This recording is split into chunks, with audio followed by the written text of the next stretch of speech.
Bismillahirrahmanirrahim. Assalamualaikum warahmatullahi wabarakatuh. Fanara khalqan, kata Syekh, dan kita melihat kathiran, kebanyakan orang, minad dhalal yadkhuluna fi sihir wa yadhununa haraman faqat. Kita melihat orang, kebanyakan yang mereka masuk ke dalam ilmu sihir dan mereka menyangka sihir itu cuman haram saja. Wa ma yash'uruna annahu kufur, mereka tidak sangka bahwasannya sihir itu adalah kekufuran. Yadkhuluna fi ta'limil kimia wa amaliha, masuk di dalamnya adalah mempelajari kimia dan mengamalkannya. Apa maksudnya mempelajari kimia dan mengamalkannya? Jadi zaman dulu orang-orang sudah mulai di awal-awal dulu adalah menemukan beberapa bahan yang dengan bahan ini, bahan kimia ini dia bisa menipu orang lain. Contoh, di zaman Syekhul Islam Ibnu Taimiyah ada orang yang dia meleburkan ke badannya sesuatu bahan kimia, habis itu dia bakar. Tapi dia nggak kebakar, api saja keluar dari tangannya. Dia mengatakan pada orang dia hebat. Ini secara bahasa pun dikatakan sihir. Dia minta bantuan sama syaitan? Tidak. Tapi dia telah melakukan bahan-bahan kimia yang digunakan untuk menipu manusia. Jadi sihir itu ya segala sesuatu yang khafiya sababuh. Ini definisi para ulama. Banyak definisi ulama tentang sihir ini. Karena saking banyaknya aneka ragam bentuk sihir, maka para ulama cuma menyatakan sihir itu adalah sesuatu yang tersembunyi sebabnya.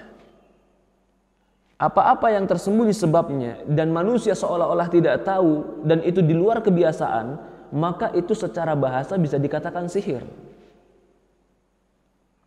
Maka penyulap main ketangkasan tangan.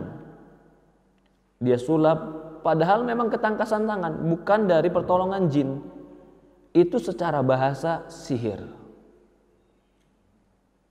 Maka sihir-sihir yang seperti ini, sihir-sihir yang mereka menggunakan ketangkasan tangan, tipuan mata, gerakan, atau bahan-bahan kimia, ini sihir yang haram.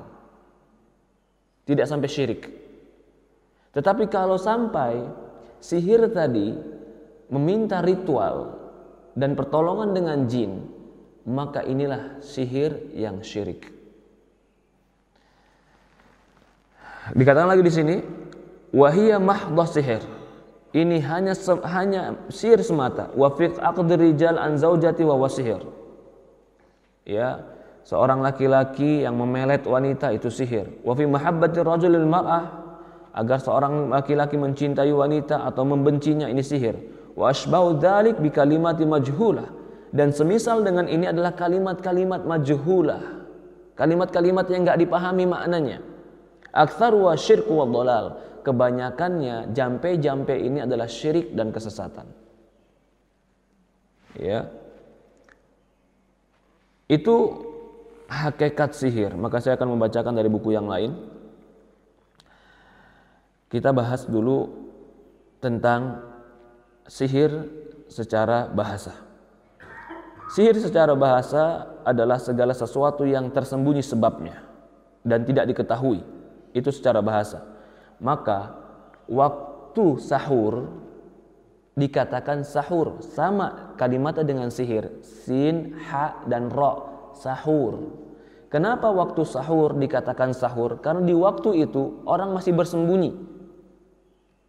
Itu makanya secara bahasa, kita masih membahas secara bahasa. Berarti sihir itu segala sesuatu yang tersembunyi sebabnya.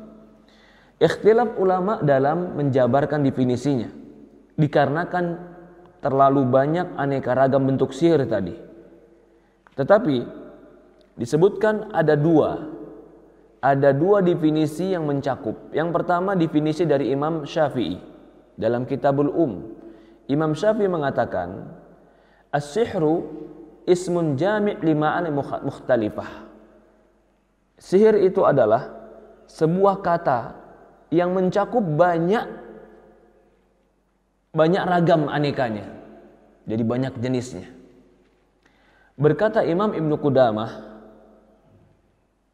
sihir itu adalah azaim, jimat, waruqa, jampi-jampi, wa uqad, ikatan-ikatan bukhul, tu'thar fi abdan, yang bisa mempengaruhi badan, wal qulub, dan hati, wa yamrad, bisa sakit, wa yaqtul, bisa membunuh, wa yufarriqu bainal mar'i wa zawji, bisa juga menceraikan antara seorang dengan istrinya, wa ya'khudhu ahzaujaini an sahibiha aw sahibihi, atau dia merampas pasangan orang lain.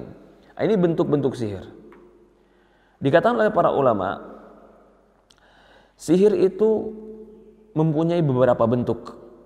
Tetapi di antara banyak bentuk sihir tadi, secara garis besar sihir kembali kepada dua bentuk. Yang pertama, sihir yang menggunakan ikatan-ikatan bukhul. Selalu Pak, yang namanya sihir, menyihir orang lain itu pasti ada bukhulnya. Bukhul ini, ikatan-ikatan ini adalah ikatan perjanjian antara dia dengan jin. Bahkan sebagian mengatakan ikatan ini adalah jin yang mereka janjikan dan diikat di situ untuk jin ini merusak kepada orang manusia tadi. Maka salah satu cara yang terbaik untuk menyembuhkan sihir selain berdoa kepada Allah dan diruqyah, dicari bukhulnya ini, dicopotin, diputuskan, jangan dibuang. Artinya jangan langsung dibuang, dirusak dulu, baru dibuang. Ya. Ini yang pertama. Talamis allati yatawassal biha sahra ila istikhdamu syayatin, atau talamis, atau bisa seperti tulisan-tulisan, kode-kode, rumus-rumus yang ditulis, yang dengan rumus-rumus ini ada perjanjian dengan syaitan yang diinginkan untuk memberikan mudarat kepada orang yang disihir. Ini dalilnya Allah mengatakan wattaba'u ma tatlu syayatinu ala mulki Sulaiman. Mereka mengikuti apa-apa yang dibaca oleh syaitan atas kerajaan Sulaiman. Untuk belajar sihir mereka mengikuti bacaan-bacaan syaitan. Al-Baqarah ayat 102 tadi. Yang kedua, bentuk sihir yang berbentuk adwiyah, obat-obatan. Ini yang kita katakan kimia tadi. Wa aqaqir tu'tharu ala badan mashur wa aqluh. Bisa mempengaruhi badan, bisa mempengaruhi akal, bisa mempengaruhi mood, keinginan dia. Wa yu'tharu fi badani mashur bi id'afi syai'an fa syai'an. Bahkan dia bisa melemahkan badan orang yang disihir dengan sedikit demi sedikit. Bisa juga ramuan. Jadi dia buat ramuan, ramuan ini dia buat untuk dimakan atau diminum atau dihirup atau dioleskan, orang tadi menjadi mati, sakit.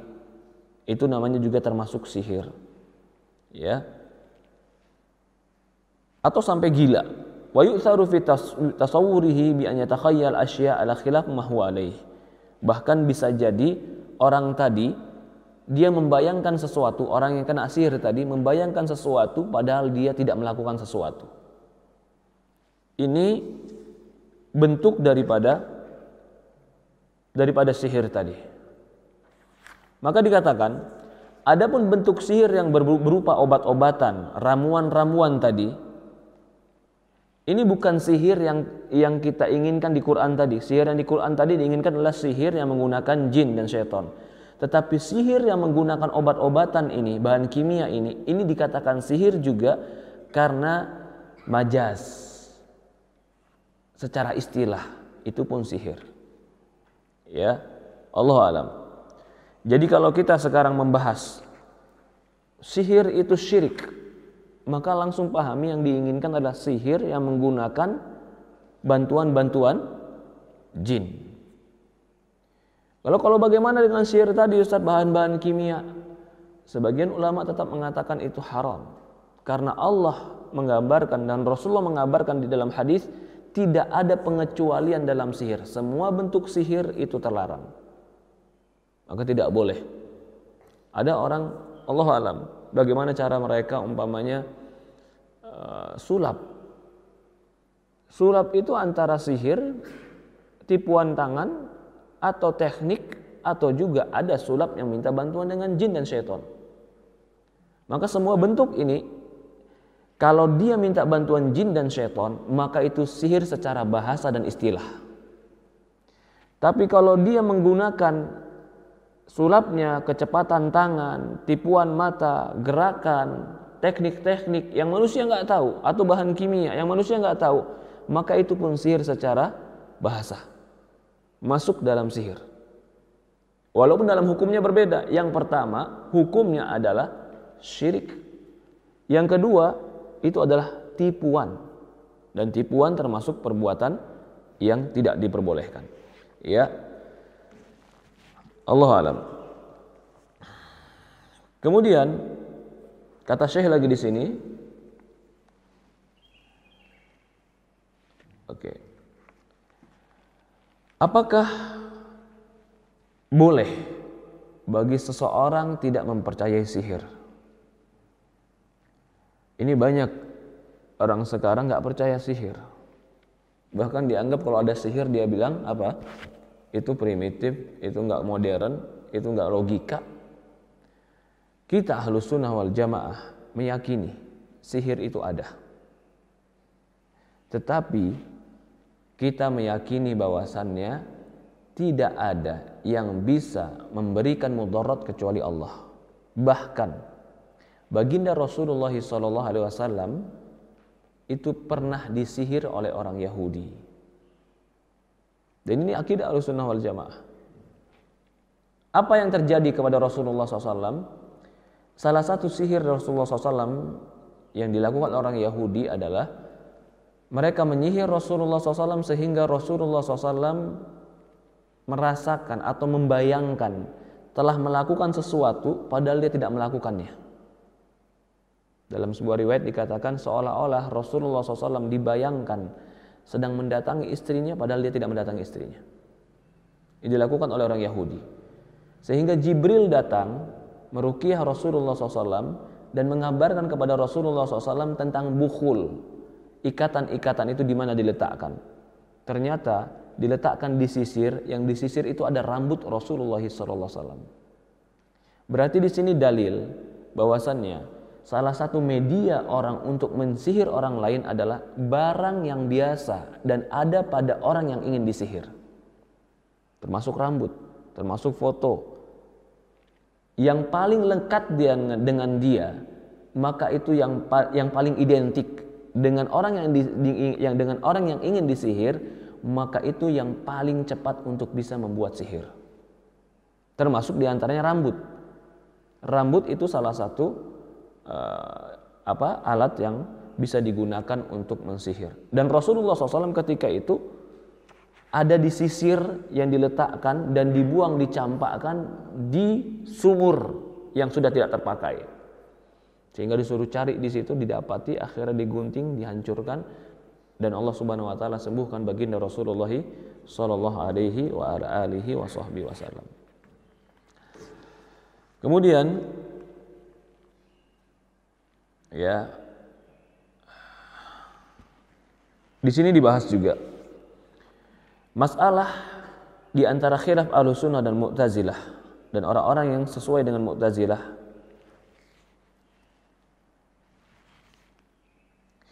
Ahlussunnah wal Jamaah berpendapat bahwasanya sihir terbagi menjadi dua. Yang pertama adalah sihir yang hakiki, yang langsung berpengaruh dengan jelas, dan ini memudaratkan bagi orang yang disihir dengan izin Allah, bahkan berpengaruh kepada badan orang yang disihir, kepada akalnya, kepada keadaan hatinya, kepada keinginannya, bahkan kepada istri dan anaknya. Jadi tiba-tiba berubah dalam dirinya. Ini yang pertama. Atau seperti seorang laki-laki ketika akad dengan wanita menikah, tapi ketika dia ingin mendatangi istrinya, dia nggak mampu untuk mendatangi istrinya. Ini pun termasuk sihir. Maka harus dicopoti atau dihilangkan bukhul-bukhulnya sehingga dia mampu untuk melakukan ini. Yang kedua, sihir yang berbentuk khayalan. Jadi nggak merubah bentuk, dia cuma merubah apa yang ada pada khayalan kita. Ini yang terjadi pada tukang sihirnya Fir'aun. Ketika tukang sihir Fir'aun merubah mereka segala sesuatu itu menjadi ular, padahal yang mereka rubah tidak ada yang berubah. Cuman mereka mengkhayalkan kepada mata-mata manusia itu adalah ular dengan bantuan jin. Barangnya akan berubah? Tidak.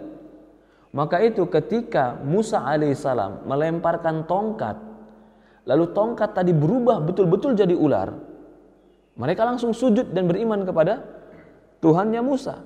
Karena berbeda dengan sihirnya mereka. Kalau mereka tidak merubah tongkat menjadi ular, cuman tongkat dia tetap tongkat, tapi orang yang melihat seolah-olah itu ular.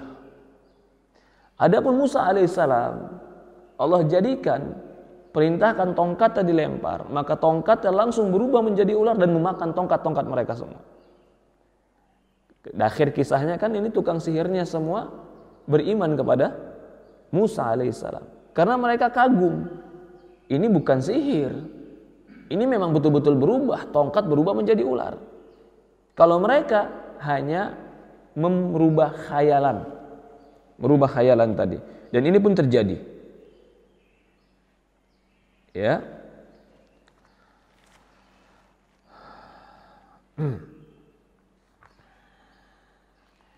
Adapun dalil-dalilnya, dalil-dalil bahwasannya sihir itu bisa merubah hakikat, yaitu dalil-dalil dari pembagian yang pertama tadi. Sihir itu betul-betul bisa memudaratkan. Jadi kalau ada orang terkena sihir, kulitnya rusak, itu pandangan dia saja kulitnya rusak kah atau betul-betul kulitnya rusak? Bisa jadi kulitnya betul-betul rusak, jadi hakikat. Tapi ada juga sihir yang dia hanya dirubah khayalannya. Ya, Allah berfirman dalam Al-Quran, min syarri naffatsati fil uqad.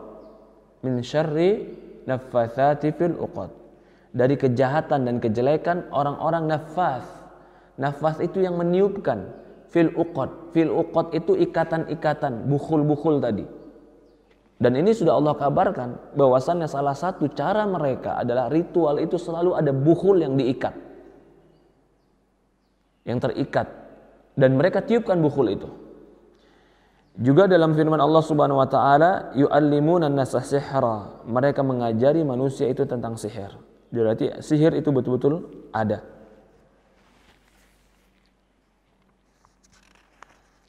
Adapun dalil bahwasannya sihir itu berbentuk khayalan itu dalam surat Al-A'raf ayat 116. Qala ulqu falamma alqah sahara a'yunan nas. Mereka katakan lemparkan tongkat kalian. Ketika mereka melemparkan saharu a'yunan nas, mereka mensihir mata manusia.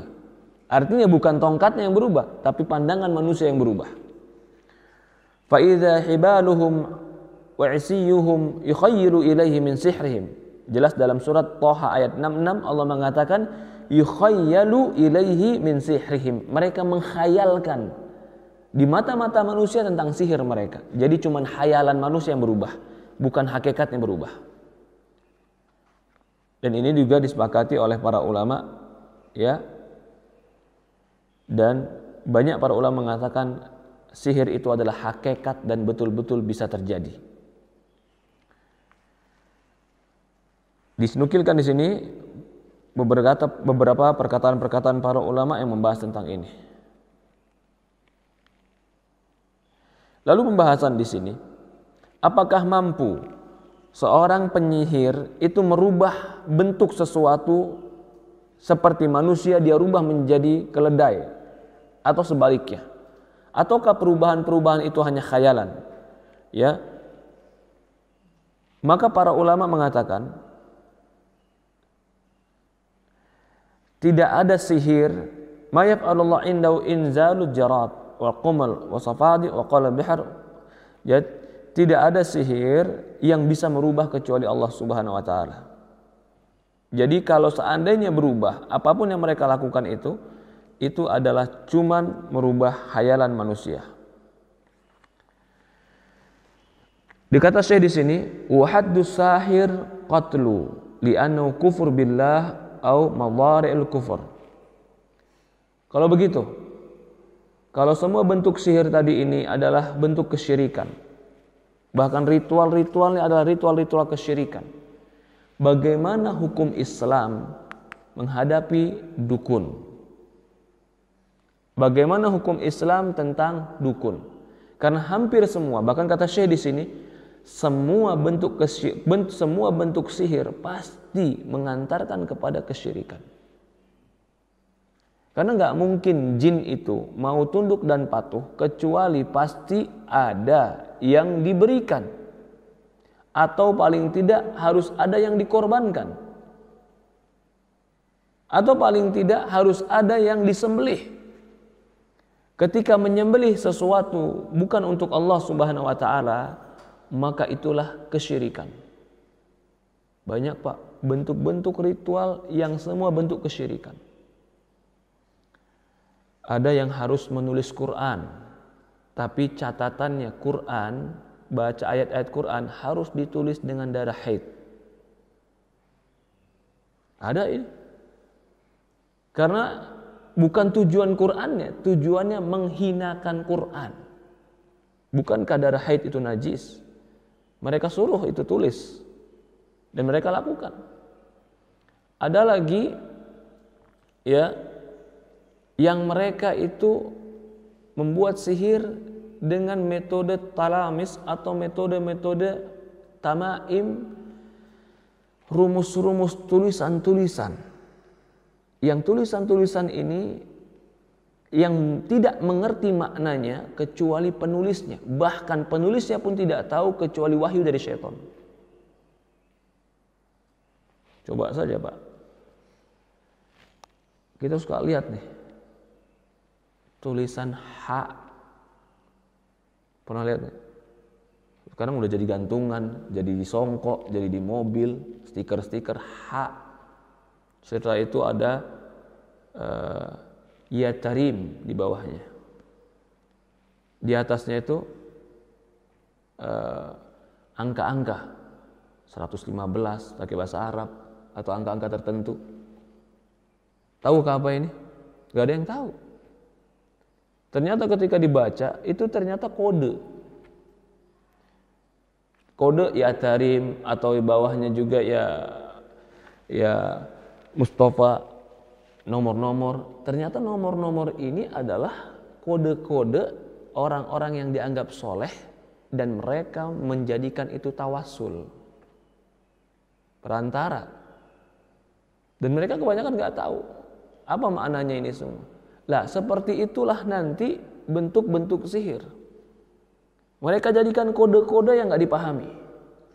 Kalau seandainya ada Al-Quran, pasti bisa hampir dipastikan itu Qurannya dicampur dengan doa atau dicampur dengan ayat yang lain. Sekarang saya mau tanya, kalau ayat kursi saya rubah satu huruf saja, wasi'a kursiyus samawati wal ardh wa huwa, saya ganti fahuwa, jadi Quran atau bukan Pak? Bukan Quran. Maka mereka pun terkadang seperti itu. Mereka agar kita menganggap itu Quran, mereka campur adukkan antara ayat, yang ini dimasukkan ke sini, yang ini dimasukkan ke sini, sehingga kita menganggap itu ayat, padahal satu huruf saja dirubah bukan jadi Quran. Dan itu bukan Quran. Ini salah satu juga cara-cara mereka untuk mencari perjanjian dan ketaatan dengan syaitan. Nanti akan ada pantangan-pantangan. Saya mau tanya, pantangan itu kan ketaatan, perintah dan larangan, iya tidak? Kalau kita sudah mentaati perintah dan larangan, berarti kita sudah mengadakan sebuah ritual. Karena ritual itu adalah selain pengagungan, penghormatan, ritual itu adalah mematuhi. Maka orang kalau sudah main sihir itu banyak patuh pantangan-pantangan, karena pantangannya bukan dari agama lagi. pantangannya, ritualnya untuk menghargai syaitan. Nah, kenapa ini harus mereka jaga? Karena syaitan ingin melihat loyalitas ini dukun-dukun. Semakin dukun ini taat dan patuh loyal kepada jin, maka semakin mereka jauh dari Allah, semakin mereka menghambakan diri kepada syaitan, semakin mereka akan mendapatkan apa yang mereka inginkan dari syaitan.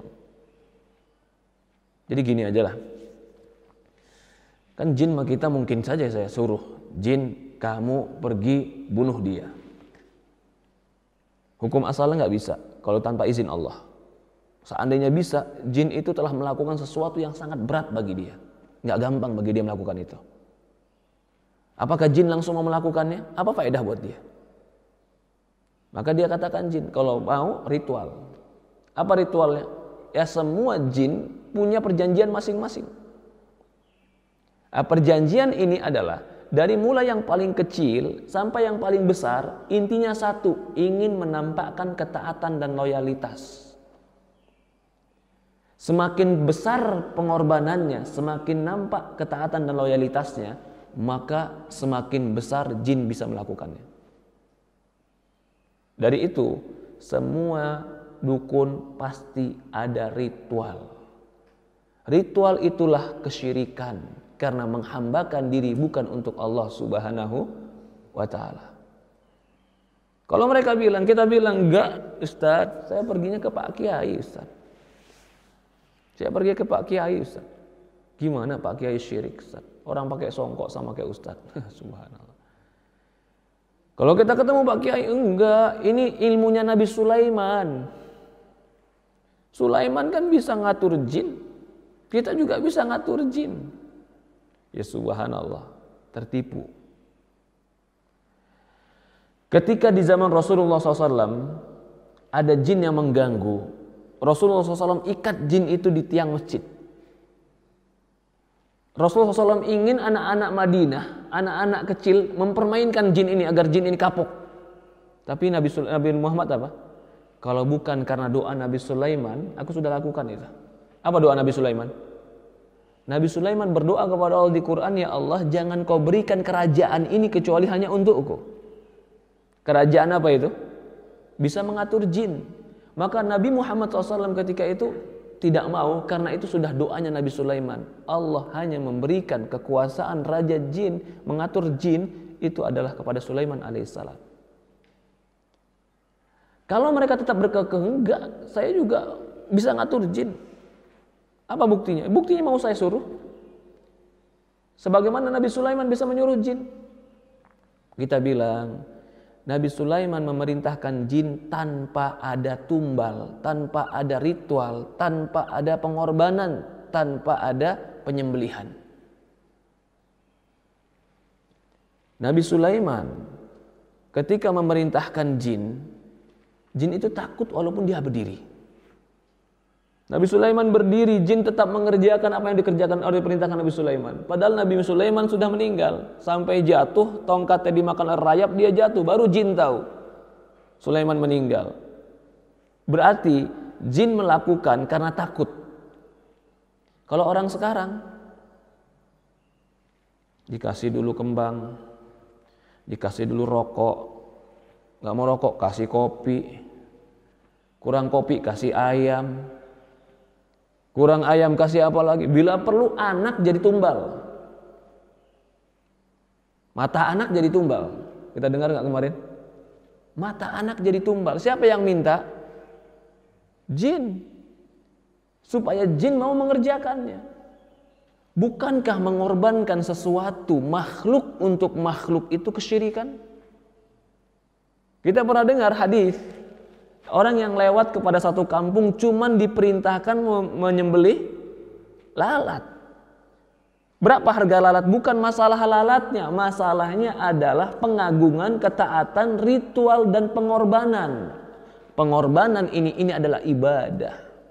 Bukan masalah rokoknya, bukan masalah kopinya, bukan masalah kembangnya, bukan masalah menyannya. Itu murah. Tapi yang jadi masalah adalah ritualnya, penghambaannya, ketaatannya. Itu namanya loyalitas. itulah penghambaan diri kepada selain Allah. Penghambaan diri kepada selain Allah itulah syirik. Kalau bukan syirik apalagi namanya? Enggak, Ustaz, saya cuma berteman dengan jin. Bukan berteman, kau menghambakan diri dengan jin. Ya, ada orang, Ustaz percaya nggak Ustaz? Ada orang yang bikin ritual supaya kaya, perjanjian dengan jin. Kalau saya percaya. Dia jadi kaya? Ya enggak juga. Tapi mungkin dia dapat dengan curian-curian, mungkin. Sampai ada seorang ahli ruqyah meruqyah seorang bapak di Bogor ini juga, daerah Ciomas. Ini si bapak diruqyah, subhanallah, tinggal badannya tinggal tulang saja. Tulang sama kulit habis. Istrinya sudah meninggal, anaknya sudah meninggal. Akhirnya dia cerita bahwasannya dia pernah melakukan perjanjian dengan jin dan syaitan. Kalau syaitan menolong usahanya, dia akan berikan anak dan istrinya. Ketika anak istrinya sudah meninggal, dia yang akan menjadi sasaran syaitan. Akhirnya dia sakit berkepanjangan, akhirnya mati. Qadarullah masya Allah. Itulah kata Allah Subhanahu wa taala, mereka mempelajari ma yadhurruhum wa la yanfa'uhum, apa-apa yang memudaratkan mereka dan tidak bermanfaat untuk mereka. Kalau mereka ingin lepas, mungkin mereka akan berat. Kecuali dengan pertolongan Allah Subhanahu wa taala. Ya, jadi gambaran seperti ini, ritual-ritual seperti contoh lain. Ada orang mobilnya hilang. Mobil hilang, pergi ke orang pintar. Orang pintarnya nggak minta biaya, cuman minta bawa ayam. Ini kejadian, Pak. Bawa ayam hitam cemani untuk dipotong. Dia pergi sudah. Pergi, dia bawa ayam dipotong. Selesai, habis itu dia dapat kabar barangnya, mobilnya ada di sini. Dia kirim GPS-nya, GPS jin, Pak. Tapi jin nggak mungkin mau bergerak kalau tidak ada ritual. Di mana ritualnya? Potong ayam, memotong untuk selain Allah. Apa hukumnya? Syirik. Karena memotong itu ibadah. Bukankah kita berkurban pada Idul Adha dengan memotong? Memotong itu ibadah. Awal dalam Quran, ya, fasholli li rabbika wanhar. Salatlah untuk Allah dan sembelihlah. Berarti menyembelih. Salatlah untuk Allah dan menyembelihlah untuk Allah. Dikaitkan antara menyembelih dan salat. Boleh nggak salat untuk selain Allah? Nggak boleh. Maka menyembelih untuk selain Allah pun sama hukumnya. Berarti telah memberikan ibadah kepada selain Allah. Lalu pertanyaan berikutnya, Ustadz, bolehkah mengobati sihir dengan sihir? Ini perbuatan haram, tidak boleh. Maka itu saya mengkritisi. Ada tukang ruqyah yang mereka mengobati ruqyah dengan cara mengundang jin untuk mengusir jin yang ada dalam tubuh. Ini ada nih cara-cara ruqyah. Bahkan ini saya kritisi, walaupun mereka Ahlus Sunnah, sebagian mengatakan Ahlus Sunnah mengatakan membuat itu, nggak boleh. Lah kan saya cuma nyuruh aja, Ustaz. Ini kalau Ahlus Sunnah kan mengatakan saya nyuruh aja, Ustaz. Hati-hati, kamu bermain dengan jin yang gaib. Kita nggak tahu bagaimana permainan mereka. Apakah kamu lihat saya menyuruh si A untuk mengusir jin yang ada dalam tubuh dia? Jangan-jangan yang kamu suruh dia juga. Apa kamu tahu itu? Datang dia suara beda, saya akan mengusir dia. Suara dirubah lagi, oh saya pasukannya. Suara dirubah lagi, saya adalah panglimanya. Di belakang saya ada 10.000 jin yang masuk Islam. Lah kita kan nggak ngelihat. Kalau dia bohong, dari mana kita tahu? Hukum asal jin itu tidak dipercaya. Dalilnya apa? Dalilnya hadis. Ketika ada jin yang berubah menjadi manusia, setan berubah menjadi manusia berhadapan dengan Abu Hurairah yang minta zakat. Kan kisahnya minta zakat hari pertama. Dia pura-pura jadi orang miskin, dikasih zakat. Rasulullah katakan dia besok kembali lagi, dia itu setan. Datang lagi besok. pakai alasan lagi. Abu Hurairah kasihan, kasih lagi. Sampai hari ketiga kata Abu Hurairah, Rasulullah bilang, kamu datang lagi, kamu tuh jahat, setan. Kata dia, ya Abu Hurairah, mau nggak aku kasih tahu? Ini jin nih. Mau nggak kamu aku kasih tahu? Ya, bacaan kalau kau baca setan akan lari. Yang ngasih tahu siapa, Pak? Setan. Kata Abu Hurairah, apa itu bacaannya? Bacalah ayat kursi. Setelah dikasih tahu ilmu ini, Abu Hurairah kasih lagi sama dia zakatnya. Ya udah kau pergi sana. Di akhir hadis Rasul mengatakan, ya Rasulullah, dia ngasih tahu aku tentang ini, benar nggak? Abu Hurairah tanya. Katanya kalau baca ayat kursi, setan akan lari. Kata Rasulullah, shadaqaka wa huwal kadzub. Dia benar, dia jujur sama kamu, wa huwa kadzub, dan dia kadzub. Kadzub ini bukan hanya sifat yang sesekali. Kadzub itu asal dari kadzib. Kadzib itu apa, Pak? Pendusta. Kadzub itu sifat dusta yang lengket terus ada pada dia. Kali ini dia benar samamu, tapi dia itu pendusta. Dalil dari hadis ini bahwasannya semua yang dikabarkan oleh jin yang masuk dalam tubuh manusia dusta. Gak benar, Pak, kalau ada orang ruqyah tapi ngajak ngobrol. Dari mana kamu? Saya pernah lihat juga. Dari mana kamu? Ketika itu saya baru mau datang juga. Saya dari kuburan sebelah. Subhanallah. Kenapa kamu ke sini? Saya kuburan yang meninggal karena tabrakan. Yang lain percaya, Pak. Subhanallah. Saya pikir, ya Allah, ini kedustaan yang luar biasa. Dia menyesatkan manusia mengaku sebagai ruh gentayangan. Kamu kira malaikat tidur jagain kamu di kuburan sehingga kamu bisa kabur dari kuburan? Gak bakalan ada ruh gentayangan. Kalau ada dalam pikiran kita masih ada ruh gentayangan, masih pemikiran kita itu terpengaruh dengan adat-adat bukan Islam. Ruh nenek moyang gentayangan itu bukan dari Islam. Ada nggak sih dalilnya orang meninggal, habis meninggal ruhnya gentayangan, mau cari tempat kembali, belum tahu tempat kembali. Ada nggak sih dalil Quran dari itu? Nggak ada. Apalagi bisa masuk ke tubuh manusia, habis itu dia ganggu. Udah mati bikin dosa. Mungkin nggak sih orang udah mati bikin dosa? Tapi kan karena jin diajak ngobrol jadi percaya. Oh iya nih, antarin aja nih pulang nih ke kuburan. Gak ada jin dianterin. Jin itu dibacain Quran, kalau gak kebakar mati keluar. Udah. Gak ada negosiasi. Oh saya mau masuk Islam, gak perlu pakai tubuh manusia, masuk Islam keluar. Oh iya biarin, jangan keluarin dulu, dia mau masuk Islam. Apakah ada syaratnya jin masuk Islam harus pakai tubuh manusia sebagai negosiasinya? Gak ada. Itu permainan semuanya. Nipu daya kita supaya kita ngulur-ngulur percaya dengan jin. Ini maka saya katakan, saya sama sekali tidak percaya ada jin yang boleh diajak bicara. Loh tapi benar Ustaz, bukankah jin yang ngomong ke Abu Hurairah benar, ayat kursi benar? Tapi apa kata Rasulullah? Wahwal kadzub, dia pendusta. Lah Rasulullah SAW ada ilmunya bedain yang dusta dengan bedain yang benar. Lah kita, mana ilmu kita membedakan perkataan jin ini benar atau dusta? Gak ada ilmu kita. Ustaz, dia bawa 1000 pasukan yang masuk Islam. Biar apa? Biar dihargai nih jin. Oh ini jin bukan jin sembarangan nih. Yang ruqyah juga biar dihargai. Oh ruqyah bukan sembarangan nih. Ruqyah 1000 jin masuk Islam. Semuanya sandiwara. Bagaimana sikap kita terhadap seperti ini? Dua pilihan. Kamu gak keluar, saya bacakan sampai mati. Kamu masuk Islam di luar. Sudah selesai. Maka itu tidak dibenarkan. Makanya kemarin ya, ada yang di mana itu?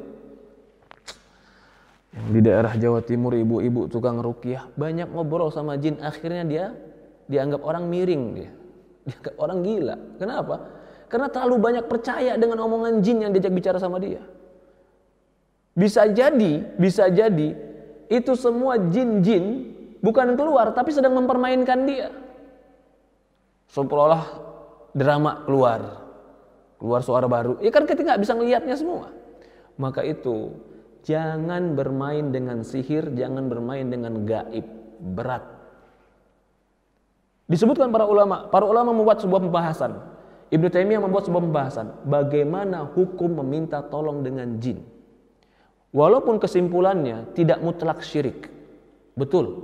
Tetapi Syekhul Islam Ibnu Taimiyah memberikan syarat-syarat yang sangat ketat. Dan lebih baik bagi kita tidak bermain dengan masalah ini. Karena kita nggak tahu perkara gaib. Nggak tahu mana yang jujur, mana yang benar. Kalau seperti Imam Ahmad, yang jin melihat sendalnya udah takut, mungkin dia bisa. Tapi kalau ngelihat kayak kita, yang jin ketika ngelihat kita, ya subhanallah. Di sebagian ruqyah, ahlu ruqyah ketika datang, ya, ini ahlu ruqyah nih, ketika datang, jinnya malah godain. Ih, ustadznya ganteng ya, masya Allah. Bukan takut jinnya godain, subhanallah. Lalu dia bilang apa? Saya akan negosiasi dengan jin. Jin aja mainin kamu. Berbeda dengan para ulama dulu. Maka kalau dikatakan para ulama kan mengatakan boleh kalau kita bisa ngatur jin. Iya. Keadaannya bagaimana? Berat. Maka dari itu tidak boleh sama sekali seorang muslim masuk dalam perkara-perkara seperti ini. Perkara gaib milik Allah. Kita nggak tahu apa yang ada pada diri mereka, pada keadaan mereka tidak tahu. Maka di sini kesimpulannya, sihir itu syirik mutlak. Orang yang melakukan sihir itu bisa jatuh kepada kesyirikan, bahkan syirik kalau dia sudah melakukan ritual. Itu kesyirikan mutlak. Allahu a'lam. Kata Syekh di sini, wa haddu sahir qatlu. Apa hukumannya dalam Islam tukang sihir? Hukumannya tukang sihir dalam Islam adalah dibunuh. Imam Dahabi, seingatannya Imam Dahabi ini juga dia mazhab Syafi'i. Dia bermazhab Syafi'i. Menurut mazhab Syafi'i, tukang sihir itu adalah dibunuh. Nah, sekarang ini subhanallah dijadikan perkumpulan perkumpulan para dukun, bahkan ada buku-buku yang dipelajari di pondok pesantren tentang perdukunan. Ya subhanallah. Seolah-olah tadi kembalinya mengatur jin, bisa menyuruh jin, seolah-olah ini ilmunya Nabi Sulaiman. Tidak. Mereka sedang menghambakan diri kepada jin dan syaitan. Tidak ada satu ritual pun yang bisa yang mereka lakukan dalam menyuruh jin, kecuali pasti ada ritual-ritual ibadah. Kalau tidak bid'ah, syirik. Loh, kenapa kok kebid'ahan juga bisa, Ustaz? Iya, karena kebid'ahan itu adalah sebuah kemaksiatan. Kemaksiatan jika dilakukan, syaitan itu suka. Di mana kesyirikannya, Ustaz? Saya menyuruh dia cuma baca Al-Fatihah kok. Lalu gimana baca Al-Fatihah? Ya baca Al-Fatihah aja. Gimana baca Al-Fatihah? Baca Al-Fatihah 7 kali 1 napas. Subhanallah, kira-kira yang keluar Al-Fatihah atau keluar kalimat kamit? Itu pasti ada. Jadi kalau bukan kebid'ahan, kesyirikan, ritual, itu pasti ada. Yang paling ringannya bid'ah. Tapi orang kalau sudah kena bid'ah, dia bisa menyuruh jin karena jin suka dengan kemaksiatan. Allahu a'lam ya. Sudah jam 5:30.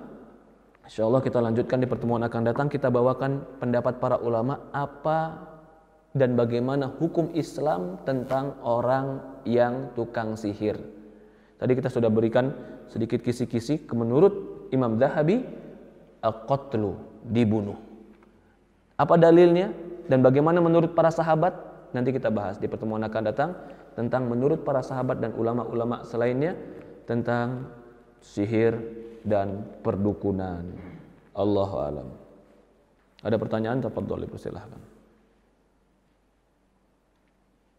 Tafadhol.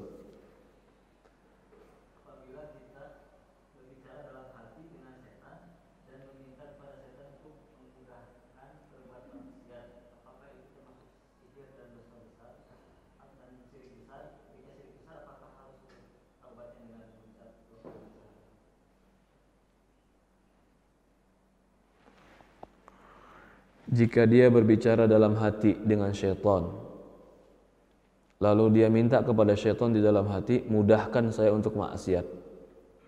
Makanya syaitan bisikin dalam hati dia, kamu zina aja, kamu zina aja, Tuh ada perempuan, udah mabuk saja. Dia bilang dalam hatinya, iya dong, kalau gitu cariin ceweknya dong, gitu kan umpamanya ya. Mudahin saya dong melakukannya. Apakah ini kesyirikan? Ya. Ini bahasa-bahasa meminta pertolongan kepada selain Allah itu dijauhi. Itu bahasa-bahasa yang bisa mengantar kepada kesyirikan. Meminta kepada selain Allah. Walaupun hatinya cuma sekedar ngobrol, kita nggak, Allah alam, saya nggak bisa memastikan atau tidak berani mengatakan itu syirik besar, karena terkadang cuma pembicaraan, omongan, berbeda dengan harapan dan doa. Harapan dan doa itu syirik. Kalau kita minta berharap, berdoa kepada selain Allah itu syirik. Tapi cuma betikan hati, dia berbicara dan mengatakan itu kepada betikan hatinya, apakah itu menjadi syirik dan dosa besar atau menjadi syirik besar yang keluar dari Islam? Allah alam. Yang jelas itu adalah kesalahan. Allah musta'an. Ya. Fadhol, ada yang lain Pak? Silakan. Atau kita cukupkan sampai di sini? Silakan Pak. Waalaikumsalam warahmatullahi wabarakatuh.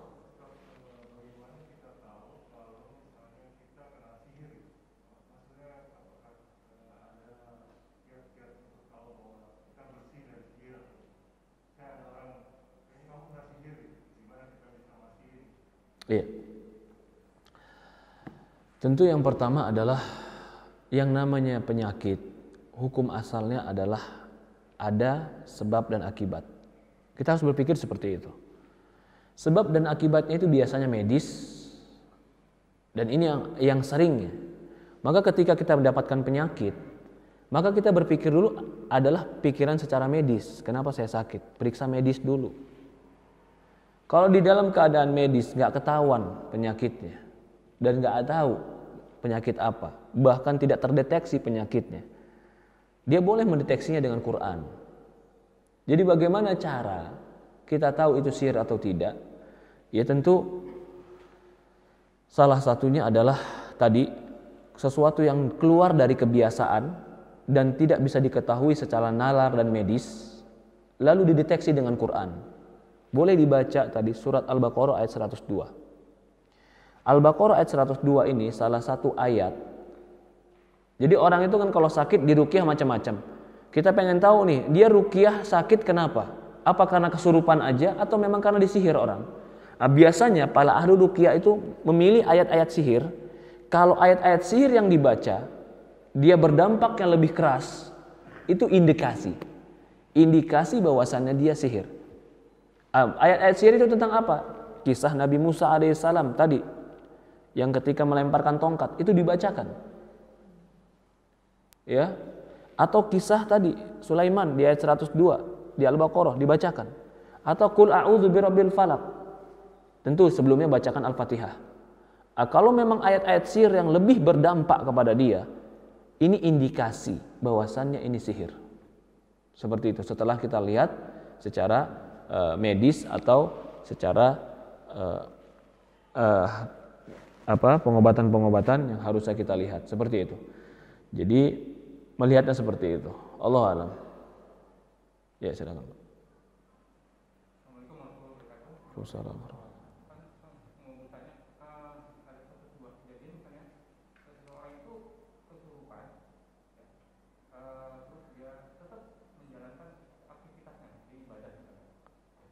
Iya.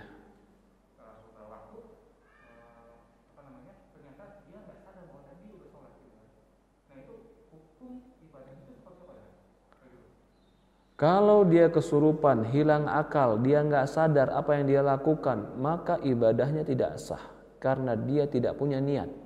Sama seperti orang gila. Orang gila kita suruh sholat, kita wudhukan, kita suruh ruku, sujud, dia lakukan semuanya, tapi dia nggak punya akal, maka dia tidak sah sholatnya. Seperti itu. Allah alam.